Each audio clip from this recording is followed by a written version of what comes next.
பிரகாஷ் ராஜ் நடித்த தோனி படம் மூலம் தமிழில் பிரபலமானவர் ராதிகா ஆப்தே.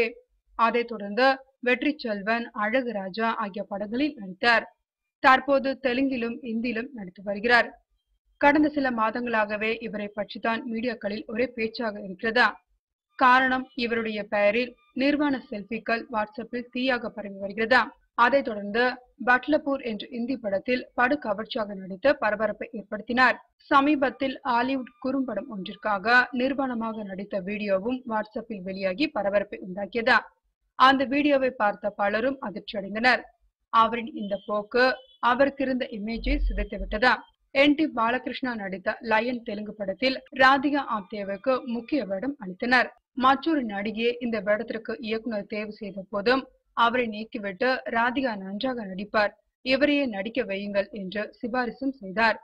ஆனால் ராதிகா ஆப்தேவின் குறும்பட காட்சியும் கொச்சையான பேட்டிகளும் பாலகிருஷ்ணாவிற்கு கோபத்தை ஏற்படுத்தியுள்ளதா.